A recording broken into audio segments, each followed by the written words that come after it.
Fulgulero est l'un des nouveaux Pokémon apparus à la 9ème génération. Pokémon probablement inspiré des frégates, il partage le même double type que le puissant Elector. Son excellente vitesse ainsi que son attaque spéciale respectable font de lui un très bon porteur des lunettes choix. Cet objet augmente les dégâts spéciaux de 30% au détriment de limiter le Pokémon à ne pouvoir sélectionner qu'une attaque, et ce jusqu'à ce qu'il soit rappelé dans sa Pokéball. L'attaque Change Éclair synergise de ce fait très bien avec les lunettes choix, attaque permettant de rappeler son utilisateur, facilitant ainsi des face-à-face avantageux, tout en infligeant des dégâts significatifs aux adversaires au cours du combat. Une fois dos au mur, Fulgulero n'est pas sans défense si la pluie est sur le terrain. Ses attaques Vent Violent et Fatal Foot passent alors à 100% de précision pour assurer, lors d'un dernier effort, un KO affirmé.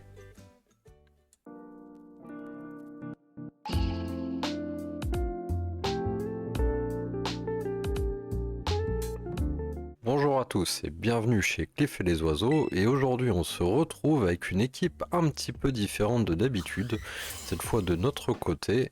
Ce coup-ci on part sur une stratégie de pluie. Le but ça va être de mettre la pluie sur le terrain avec notre Béquipant et d'utiliser des Pokémon qui synergisent fortement avec cette stratégie de pluie pour pouvoir faire le maximum d'effets.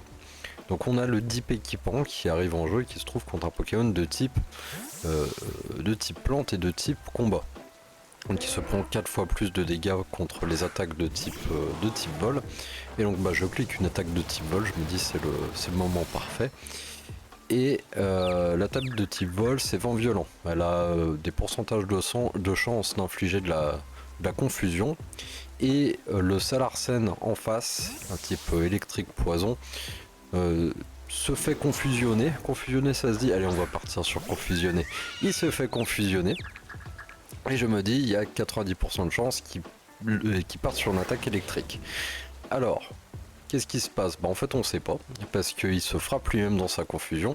Mais s'il avait utilisé une attaque de type électrique, moi j'ai mis en face le Fulgulero qui a Absorbe Volt, et on se serait fait soigner par l'attaque électrique au lieu de se prendre des dégâts. On fait une attaque tonnerre qui met KO le Salarsen, et en face on a le Crocorible qui nous intimide, chose qui n'est pas gênante puisque l'intimidation ça réduit l'attaque physique, et notre Fulgulero c'est un attaquant spécial, donc pour ça il n'y a pas de souci. Qu'est-ce qu'on fait? On change, là on est bloqué sur une attaque de type électrique à cause de nos lunettes choix, et en face c'est un type sol, donc qui est immunisé contre les attaques de type électrique.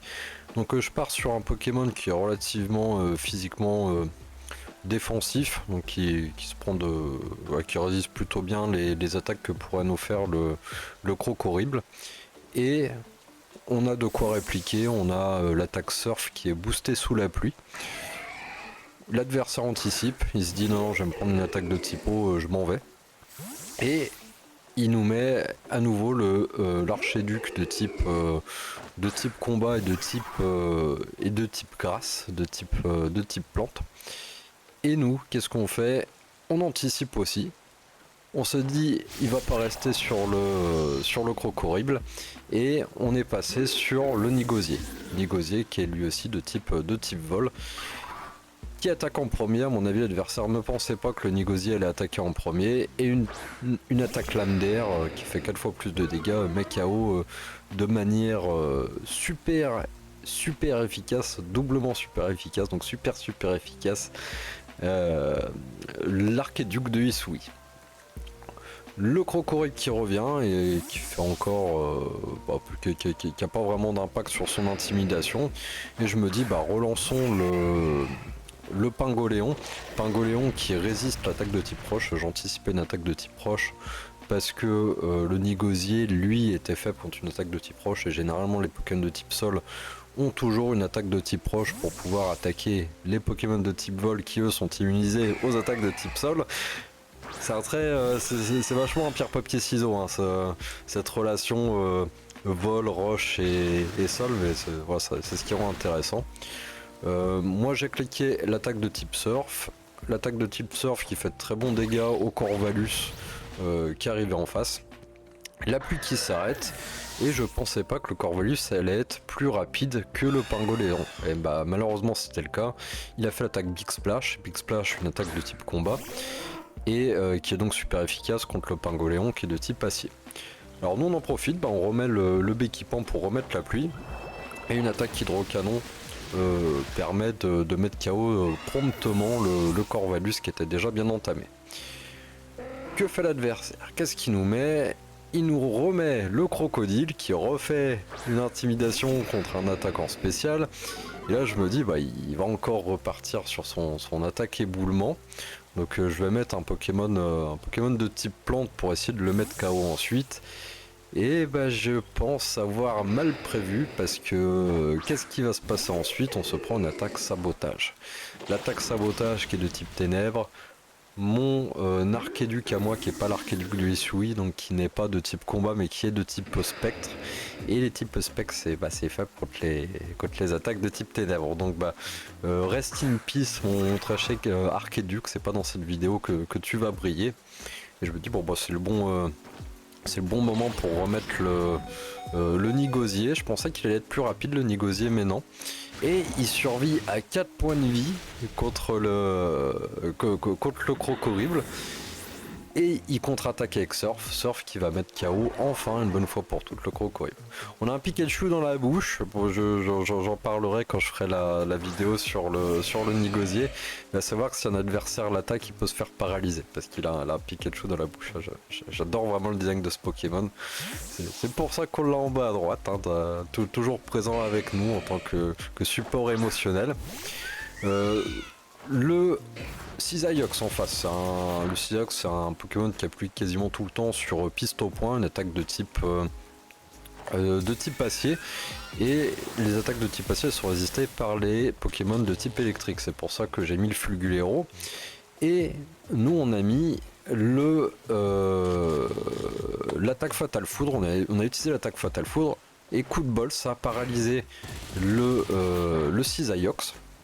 Cisaiox qui a donc perdu un tour, et ce qui fait que notre attaque Fatal Foudre, une deuxième, nous permet de le mettre KO. Donc c'était vachement chaud, il aurait pu faire plus de dégâts dans notre équipe, on aurait pu s'en débarrasser, mais on a pris moins de dégâts que prévu, donc ça c'est plutôt bien.